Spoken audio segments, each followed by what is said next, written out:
What is up, guys? Okay, so today I'm talking about what you resist persists. What you resist persists. And this is a Carl Jung teaching. This is what he said. And it's been kind of on my mind as of late. But I wanted to share some of the stories that have come up in my life about, what this has meant to me and how I've seen this persist, in my life, right? So not only that, we'll talk about Carl Jung a little bit and kind of get on with that. And then maybe you could just reflect on some of the things that you have noticed in your own life where you might be resisting something that you don't necessarily have to keep resisting. Because if you keep resisting, you keep persisting, and it'll keep persisting. And so I'll kind of get on with that. But Carl Jung is sort of the father of shadow work. And I love shadow work because I think it's interesting that people, consistently will want to be, enlightened, and they always want to shoot for the moon and be like the perfect human or whatever, and like say that they don't have an ego, all that stuff.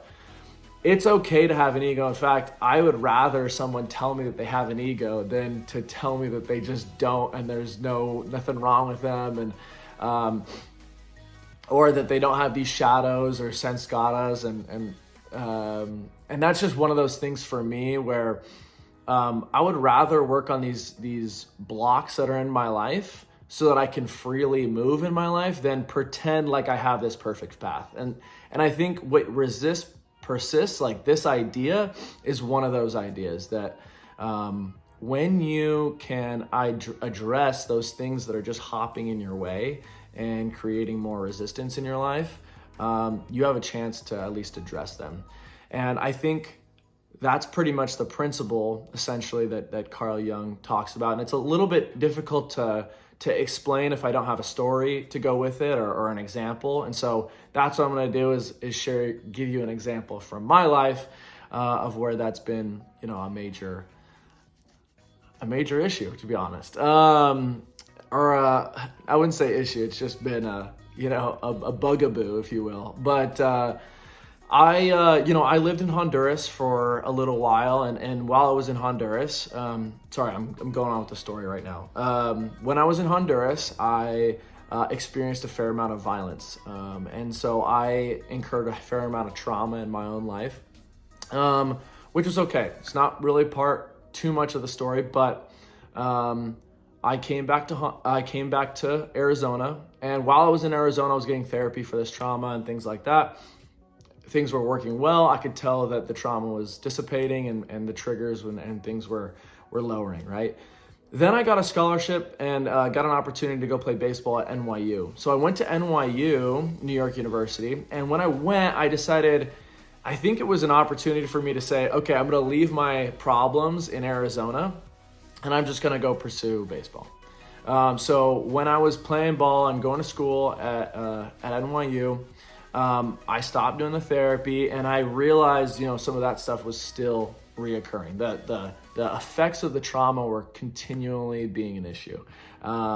However, I didn't really address them, and so I started to resist them. And the opportunity that I had to resist them always came at night. So prior to me going to bed, instead of me winding down or doing like a good, bedtime routine, I would just do the opposite. I would make food. I would do meal prep. I would do just about anything other than to confront those thoughts that come when you're winding down from the day, when you're reflecting on your day or just reflecting on your own consciousness, right? The things that continue to come up. So I would just force myself to go jump in bed. I would literally, it was almost to this effect, but I was like 3, 2, 1, fall asleep, right? I would lay in bed and just go 3, 2, 1, fall asleep. Okay, ready, go. Ready, fall asleep. And that did not work. I was up till 3 or 4 a.m. most nights when I was trying to go to bed at 10 p.m.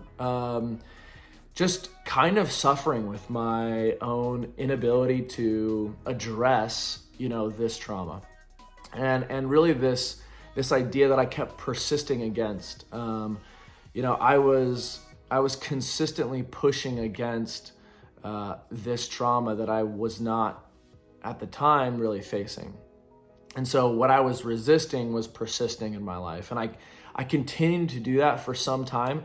And that created more and more, struggles in my life and suffering in my life. And so that little thing in my life, and this is the way I like to think about it. It's like, could I do life like that? Sure. Like I could have definitely, and I did live my life in New York City like that for a while without addressing it, right?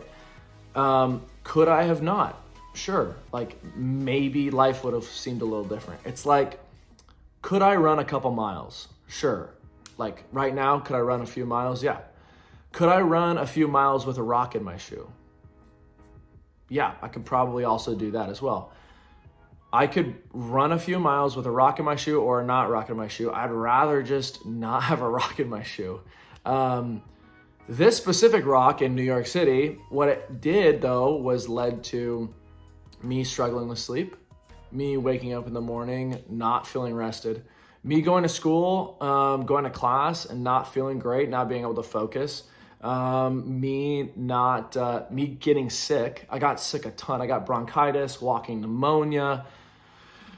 It was brutal. And then I got some injuries. I don't know how much of that played into effect of all that, but I mean, it's just one of those things where I let this trauma create a major downfall. I mean, I don't even want to say downfall. It's just the life experience, the suffering really, and pain in my life because I wasn't wanting to address that rock in my shoe, so to speak. So now there is a giant caveat here. And I want to address this as well because this has also come up in my life as well. I addressed the trauma eventually. I went to therapy, got a lot of it taken care of, worked through it, started to be able to sleep, wasn't really getting sick, felt good about life. I ended up transferring back to Arizona. I actually had an enjoyable time in Arizona. Things just started to flow a little bit better when I got that rock out of my shoe. However, I started to incur a little bit of self-hatred along with it. And I'll tell you why. I had a thought a few times, and it kind of persisted as well, where, dude, you could have gotten that rock pulled out way earlier. What is wrong with you? Like, why don't you just address these things? And that thought created more issues in my life. And this is the paradox of going back in time. Like, you can't really go back in time. And yeah, it's really easy. It's really nice and simple to say, I wish I could go back in time. Like if I woulda, coulda, shoulda, whatever.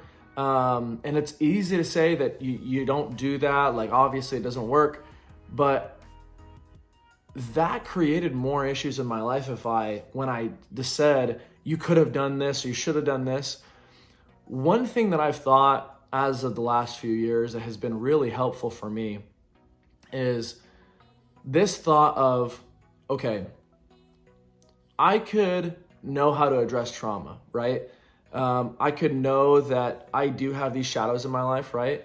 And that specific thought, right? I could always say, back then, I learned my lesson. I'm not going to do that again. I was an idiot, and really do some self-harm talk right there. Or I can say, now I know how the process looks to get rid of the rock from my shoe. I know fully that I'm going to have more rocks in my shoe. It's the human condition. I fully know that there are going to be more rocks in my shoe, and the game is going to be compassion to try to figure out how to get these rocks out of my shoes in the future, right? I don't want to look back on my life and have all these coulda, woulda, shouldas as I'm getting the rocks out of my shoe. Oh, my life would have been so much better without that rock in my shoe. I don't want to do that. I would rather say the rock was in my shoe, remove the rock. Now I am better at removing rocks. That's the skill that I would rather have, other than I knew how to remove that one type of rock. That one type of rock in that one specific situation, I know how to do that. I just know that I'm going to have different types of rocks in my shoe, And my goal is to continually get better with whatever rocks come in my shoes, right? And I keep using this analogy. I wasn't even planning on really using that prior to the video, but it really is this thing. It's like, I would rather continually work on myself and identify where those things are in my life and get good at that, have that be the skill, than say, dude, you could have fixed this a long time ago. And I think that has really come into play in my life, where it's like, today I'm gonna see resistance, you know? What I resist, if I can at least notice what I'm resisting, then maybe it won't continue to persist in my life. And I think that's the message today. And so the thought that comes along with this is like, what would my life look like if I was really good at just seeing where the rocks are? What if I was really good at noticing and exploring those areas in my life where I'm resisting? And so maybe you can think about that in your own life. Where am I resisting? Because obviously I'm a human, so there's gotta be stuff that I'm resisting. That's the part of the human condition. And so it can be a fun game for you to explore, you know, where in my life could I explore more freedom as I continue to let go of some of these persistent things in my life. So that's my message today. I'm so lucky to be here. I'm grateful for the opportunity to share. Even if nobody's watching this stuff, I am so thankful that I get to, I get to like just yap, because I'm a yapper, and this helps me get out my thoughts and explore things in my own life where I can, have more freedom and have a more, fulfilled life, and not be weighed down by something like this persistence. So anyway, thanks for joining me. Talk to you later.